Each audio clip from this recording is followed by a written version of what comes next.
Vamos abrir a nossa Bíblia no Salmos de número 23. Glória a Deus. Salmos de número 23, um Salmos muito conhecido.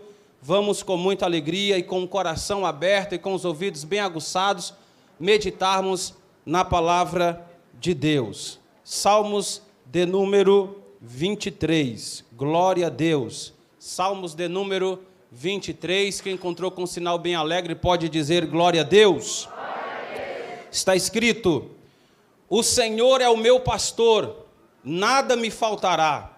Deitar-me faz em verdes pastos, guia-me mansamente a águas tranquilas, refrigera a minha alma, guia-me pelas veredas da justiça por amor do seu nome. Ainda que eu andasse pelo vale da sombra da morte, não temeria mal algum, porque tu estás comigo. A tua vara e o teu cajado me consolam. Preparas uma mesa perante mim, na presença dos meus inimigos. Unges a minha cabeça com óleo, o meu cálice transborda. Certamente que a bondade e a misericórdia me seguirão todos os dias da minha vida, e habitarei na casa do Senhor por longos dias. Quantos podem dizer amém, meus irmãos? Amém. Podeis se assentar no nome de Jesus, de preferência com a Bíblia aberta, para juntos meditarmos na palavra de Deus. Meus irmãos, quando nós abrimos a nossa Bíblia no livro dos Salmos, nós vamos perceber que os Salmos são consolo de Deus para as nossas almas. E se tem um dos livros que são mais famosos no meio cristão, é o livro dos Salmos, em especial os Salmos de número 23. Os Salmos de número 23, ele é tido como os Salmos mais popular da Bíblia Sagrada. Não é surpresa que às vezes quando nós vamos na casa de alguns irmãos, nós percebemos algumas Bíblias abertas justamente nos Salmos de número 23. Mas eu gostaria de meditar com vocês nesses Salmos muito conhecidos, Salmos 23, a respeito das três figuras de Deus nos Salmos 23. As três figuras de Deus nos Salmos 23. Eu vou contar até 3 e eu gostaria que no 3 vocês repetissem, amém? 1, 2, 3. Isso, muitos já gravaram. As três figuras de Deus nos Salmos 23. Quando nós olhamos para os Salmos 23, nós vamos perceber essas três figuras de Deus. A primeira figura de Deus no Salmo de número 23 é que Davi, ele nos apresenta Deus como pastor. O versículo de número 1, Davi, ele já começa expressando essa verdade dizendo: o Senhor é o meu pastor e nada me faltará. Quando Davi, ele apresenta Deus como seu pastor, Davi também apresenta Deus como sendo um pastor que é provedor. E o que é que Deus como pastor, ele provê? Deus como pastor, ele provê no mínimo aqui 4 coisas. A primeira coisa que Deus provê como pastor é que Deus provê alimento. No versículo 1 e versículo 2, na parte A, Davi disse: o Senhor é o meu pastor, nada me faltará. Deitar-me faz em verdes pastos. Então, em primeiro lugar, Deus como pastor que é provedor, ele provê comida. Agora é interessante, a comida que Deus prepara, Salmo de número 23, no versículo de número 2, Davi diz que o Senhor, ele o faz deitar em pastos verdes ou em pastos verdejantes. Então, o alimento, a comida que Deus como pastor prepara para as suas ovelhas, não é simplesmente uma palha seca, não é simplesmente um alimento qualquer, mas Davi diz que Deus, ele provê e ele prepara pastos verdes ou pastos verdejantes. Quando Davi, ele está afirmando que Deus providencia pastos verdes ou verdejantes, ele está querendo apontar para nós que Deus, ele sempre prepara o melhor. Deus prepara migalhas para o seu povo, mas Deus, ele sempre prepara o melhor. Então Deus, como pastor, primeiro, ele provê comida, ele provê alimento, mas Deus, como pastor, ele não somente nos provê comida, mas ele também nos provê descanso, porque ainda no versículo 2, na parte B, está escrito: guia-me mansamente a águas tranquilas. Perceba a bondade de Deus como pastor, a graciosidade de Deus como pastor que provê o melhor para as suas ovelhas, é que ele prepara não somente pastos verdejantes, mas no versículo 2, na parte B, Davi diz que Deus, ele guia mansamente a águas tranquilas. Deus, como pastor, ele conhece muito bem as necessidades e as carências das suas ovelhas, e Deus, como pastor, ele provê também um descanso. E é curioso que Davi diz que Deus, ele guia mansamente. Perceba que Davi não diz que Deus guia aos trancos e barrancos. Davi também não diz que Deus, ele guia empurrando. A Bíblia também não diz que Deus, ele guia esbravejando, mas o salmista disse que ele guia mansamente. Agora, para onde é que Deus guia mansamente? Deus guia mansamente para as águas tranquilas. Deus, como pastor, ele sabe muito bem como guiar as suas ovelhas. E é interessante que quando nós estamos estudando algumas características das ovelhas, as ovelhas, elas sempre são muito seletas com o tipo de alimento que ela vai comer, e as ovelhas também é muito seleta com o tipo de água que ela vai beber. E é curioso que Davi diz no versículo 2, na parte B, que Deus, ele guia mansamente a águas tranquilas. Por quê? Porque a ovelha não consegue saciar a sua sede, a ovelha não consegue beber águas turbulentas, a ovelha não consegue beber águas agitadas, mas como Deus, ele é o pastor que provê comida e que provê descanso para as suas ovelhas, ele é aquele que tranquiliza, ele é aquele que acalma as águas agitadas, para que as suas ovelhas possam ter descanso e para que as suas ovelhas também possam saciar a sua sede. Mas Deus, como pastor também, ele vai prover para as suas ovelhas não somente alimento, não somente descanso, mas Deus também, como pastor, vai prover para as suas ovelhas restauração e direção. Sim, o que Deus prepara para as suas ovelhas é restauração e direção. O versículo de número 3 está escrito: refrigera a minha alma e guia-me pelas veredas da justiça por amor do seu nome. Deus, ele é o restaurador das suas ovelhas feridas. Deus é o restaurador das suas ovelhas cansadas. Mas no versículo de número 3, Deus não somente restaura, como Deus também dá direção. Então tem aqui uma notícia boa do céu para mim, para você, é que Deus na noite de hoje está agindo como pastor, está provendo alimento, está provendo suprimento, está provendo descanso, mas ele também está provendo restauração e direção, porque quando a ovelha está ferida, quando a ovelha está machucada, ela perde a direção, ela perde o rumo do caminho. Mas o salmista disse que Deus, como pastor, ele refrigera a nossa alma e nos guia pelas veredas da justiça. Mas Deus, como pastor, ele também provê uma quarta coisa, e a quarta coisa que Deus provê como pastor é que Deus, ele nos provê proteção. No versículo de número 4 está escrito: ainda que eu andasse pelo vale da sombra da morte, não temeria mal algum, porque tu estás comigo, a tua vara e o teu cajado me consola. água. Irmãos, note algumas diferenças das ações deste pastor aqui. Quando o pastor, ele vai dar alimento para as suas ovelhas, geralmente o pastor vai na frente das suas ovelhas e as ovelhas vão atrás seguindo o pastor. Só que quando nós vemos essa quarta provisão de Deus como pastor,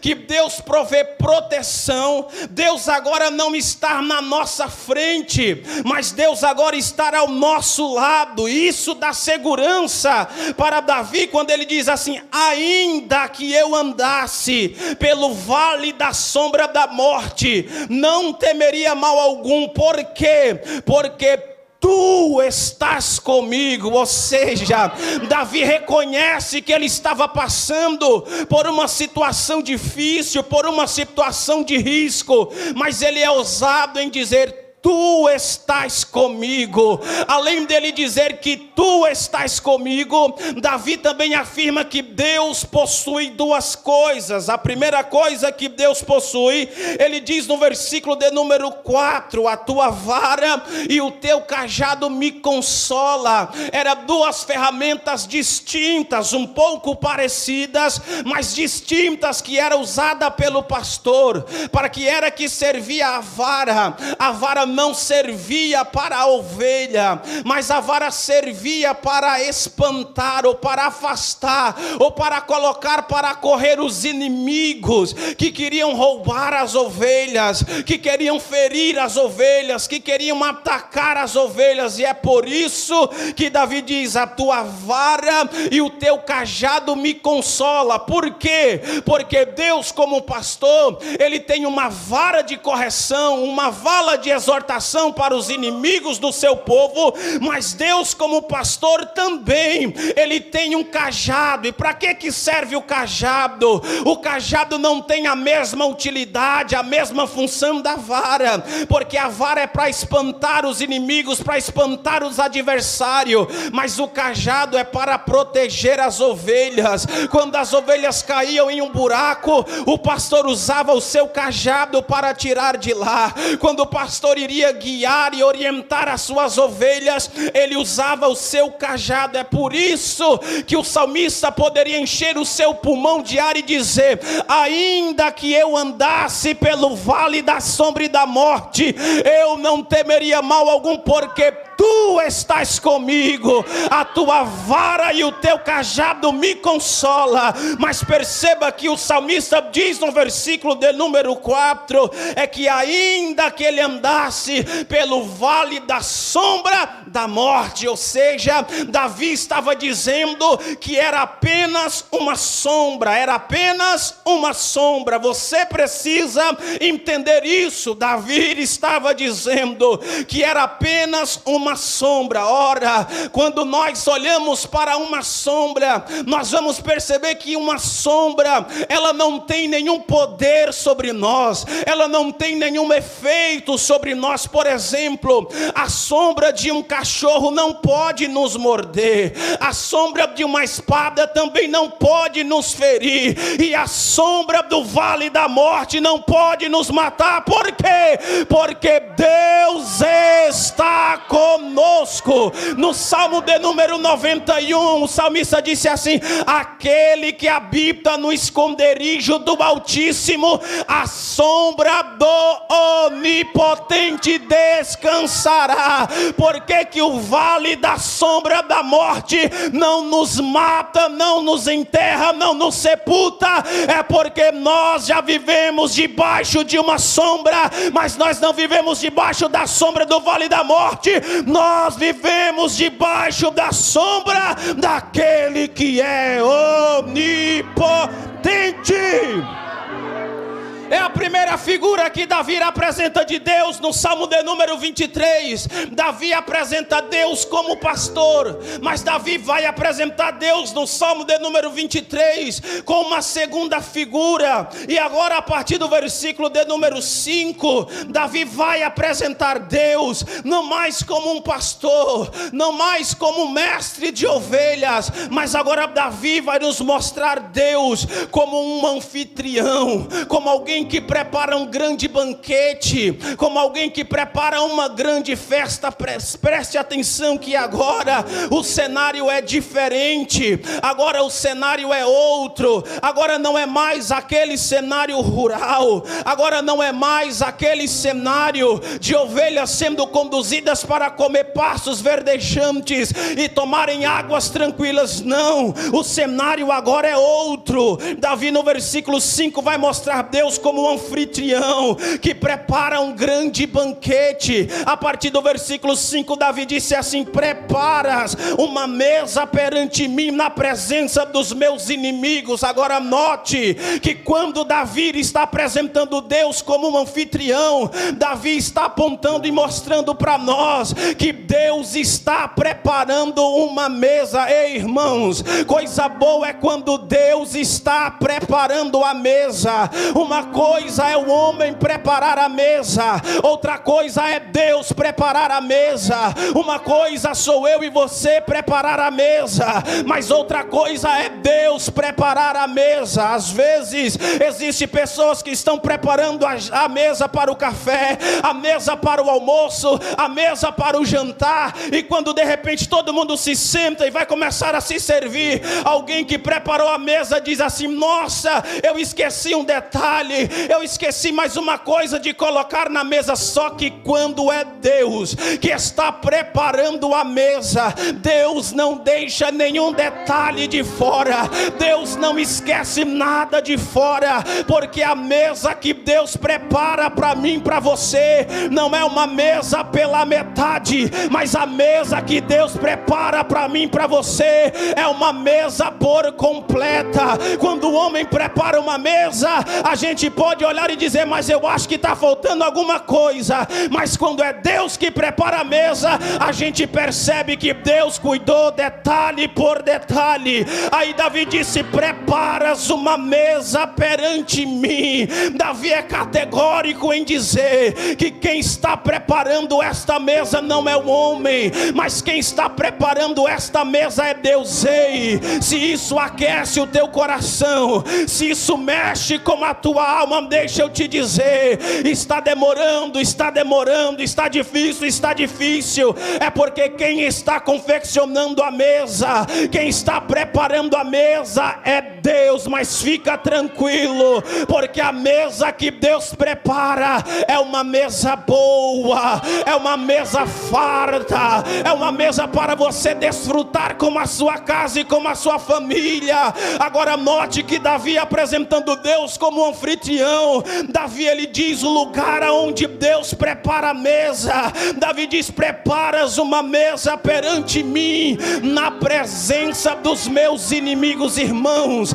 nós precisamos entender isso aqui, é que a mesa que Deus prepara é para nós. A mesa que Deus prepara não é para os nossos inimigos. Alguém ler esse versículo de número 5 e pensa que vai se assentar na mesa você e os seus inimigos. Não, a mesa que Deus está preparando é para você sentar nela, é para sua casa sentar nela, é para sua família sentar nela e desfrutar do milagre de Deus para a sua vida. Quando Davi apresenta Deus como um anfitrião, Davi está se recordando dos chefes de tribos no deserto. O que era que acontecia quando tinha algum homem sendo perseguido no deserto, quando tinha algum homem que era alvo de algum inimigo no deserto, e esse homem corresse para alguma tenda, e algum mestre da tenda abrisse as portas da tenda para ele, tinha uma lei chamada de a lei de hospitalidade. O inimigo não poderia mais lhe tocar, o inimigo não poderia mais lhe ferir. Então o inimigo ficava na onde? Ficava na porta da tenda, ficava do lado de fora. Mas é curioso que Davi diz que enquanto o inimigo está presente, só vendo, só contemplando do lado de fora, Davi diz que o Senhor está preparando para ele uma mesa. Ei, enquanto você está sendo perseguido, Deus está preparando uma mesa. Enquanto você está sendo caluniado, Deus está preparando uma mesa.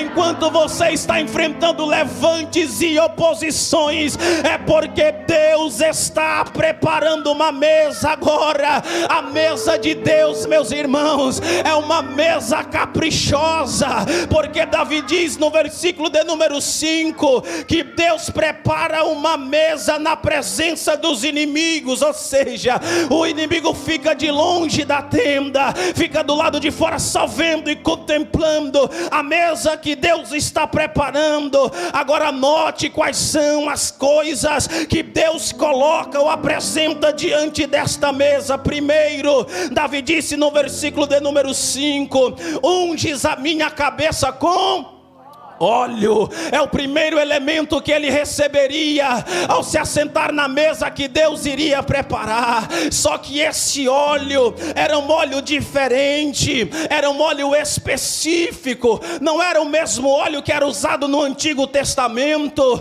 para consagrar levitas, sacerdotes, reis e profetas, mas era um tipo de óleo que trazia uma proteção para aqueles que sobreviviam no deserto. Por quê? Porque como eles caminhavam muito pelo deserto, o sol machucava o seu rosto, e eles precisavam logo passar óleo no seu rosto para serem sarados das suas feridas. Mas o detalhe também é que esse óleo que era ungido a cabeça das pessoas era um óleo que era perfumado. Quando esse óleo era aspergido sobre a cabeça de alguém que estava na mesa, quem estava do lado de fora conseguia sentir o cheiro que aquele óleo iria produzir. Porque Deus é assim, irmãos. Quando Deus está preparando algo grande, quando Deus está preparando algo extraordinário para nós, Ele permite com que as pessoas sintam o cheiro da fragrância daquilo que os céus está preparando para mim, para você. Mas existe também uma outra coisa que Deus prepara diante desta mesa. Deus prepara não somente o óleo para a cabeça, mas o salmista também diz que Deus, Ele faz com que o seu cálice transborde.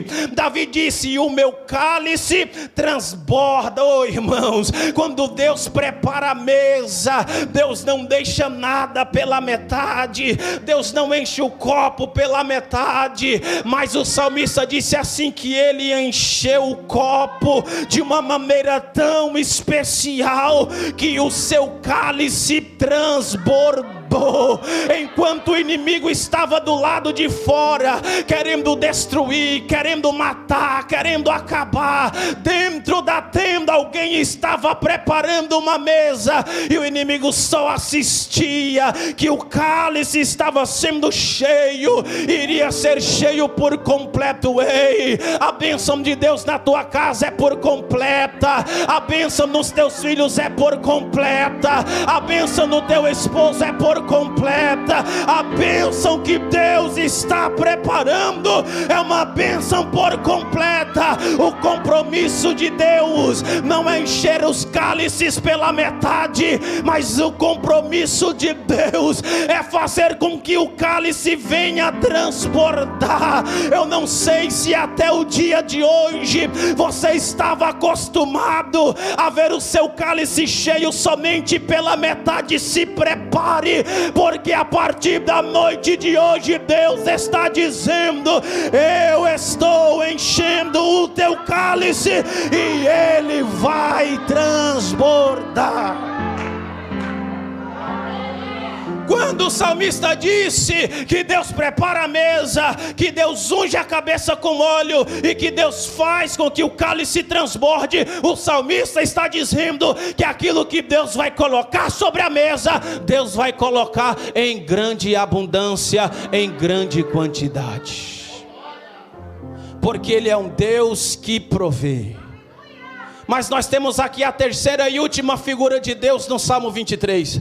A primeira figura de Deus no Salmo 23 é a figura do pastor. A segunda figura de Deus no Salmo 23 é a figura de um anfitrião que prepara uma mesa na presença dos nossos inimigos. Mas a terceira figura de Deus no Salmo de número 23 é que Davi, ele nos apresenta Deus com eterna benevolência. Porque depois que o anfitrião recebia o seu hóspede na sua tenda, no final do dia ele precisaria despedir o seu hóspede, e o seu hóspede precisaria voltar para sua casa. Mas aquele que tinha preparado a mesa, aquele que tinha feito com que o cálice transbordasse, é o mesmo que iria garantir um retorno para casa em segurança. O inimigo estava do lado de fora, mas se o dono da tenda mandasse alguém para guardá-los, o inimigo não poderia se aproximar, o inimigo não poderia mais fazer mal nenhum. Aí Davi apresentando Deus como anfitrião, e por último apresentando Deus como eterno benevolente, Deus vai despedir o seu hóspede. Mas antes de Deus despedir o seu hóspede, Deus envia 2 companheiros. Deus envia 2 guardas-costas. Ele tem nome. O primeiro se chama bondade e o segundo se chama misericórdia. É por isso que o salmista disse: certamente que a bondade e a misericórdia me seguirão. Quando? Todos os dias. Quando o inimigo tentasse perseguir de novo, quando o inimigo tentasse alcançar de novo, ele já ia bater de frente com 2 guarda-costas de Deus. O primeiro se chama bondade e o segundo se chama misericórdia. Por que que eu e você ainda não fomos consumidos? É porque nós temos esses 2 guarda-costas, bondade e misericórdia. E foi o profeta Jeremias que disse que as misericórdias do Senhor são a causa de nós não sermos consumidos. Você crê nesse Deus que é pastor? Você crê nesse Deus que é um anfitrião, que está preparando uma mesa para você? Você crê nesse Deus que é um Deus com eterna benevolência, que envia todo santo dia para você bondade e misericórdia? O que é a bondade? A bondade supre as nossas necessidades, e a misericórdia apaga as nossas transgressões e as nossas faltas. Quantos crê nisso podem dizer amém?